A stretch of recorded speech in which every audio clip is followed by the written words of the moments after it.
আরে ঠিক আছে ঠিক আছে ঠিক আছে।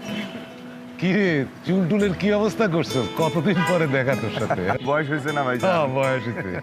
আরে আরে ঠিক আছে মা, ঠিক আছে ঠিক আছে মা। আরে কি সুন্দর হয়েছে তুমি, হ্যাঁ? এই আগে তো তুমি এত সুন্দর আছিলে না। বুঝছি, ফরেন বাতাস তো।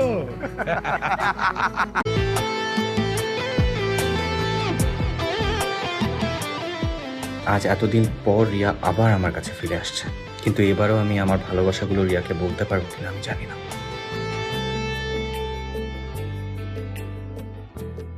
আরে আয়ান না, গাদা ওখানে দাঁড়িয়ে আছিস কেন? এদিকে আয়। ওয়ালাইকুম আসসালাম। দেখছো তোমার পোলা কি পরে আসছে দেখছো? এই এতদিন পরে তোর চাচা বিদেশ থেকে আইলো, তোর চাচি আসলো, তোর বোন আসলো, আর তুই এটা কি পরে আসলি? না, তুই আমার মান ইজ্জত কিছু রাখলি না। আরে তুমি এরকম করতেছো কেন? চাচার কথা শুনে এক্সাইটেড হয়ে দৌড়া চলে আসে। হ্যাঁ স্যাটারডে হাফ প্যান্ট পরে চলে আসছে। ভাইজান কুল কুল, আরে এই যুগের ছেলে, কোনো সমস্যা নেই, সুন্দর লাগছে দেখতে। সুন্দর লাগছে। চলেন তো ভিতরে চলেন। আচ্ছা আয়।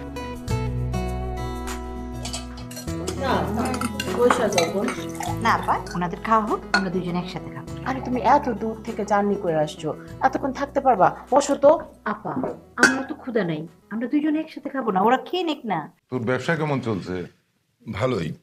করোনার সময় একটু ঝামেলা হয়েছিল ভাইজান, সেটা আমি রিকভারি করে ফেলছি।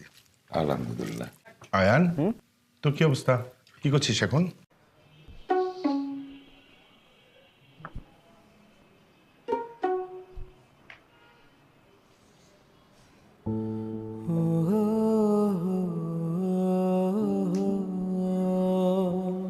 কি ব্যাপার, মন খারাপ? না তো, মন খারাপ হবে কেন? না, এই যে তোমার বিয়েটা হতে হতে হলো না, ভেঙে দিলাম। আরে কি বলতেছ? ওই লোককে তো আমি কখনো দেখিই নাই।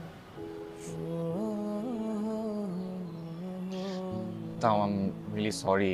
আসলে আমি না আসলে আরে কিভাবে কি বুঝা সরি সরি করতেছো? তাছাড়া তুমি ভুল কিছু তো করো নাই।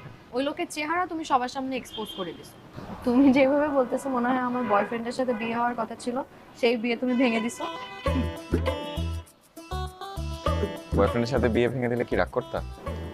তো স্বাভাবিক না?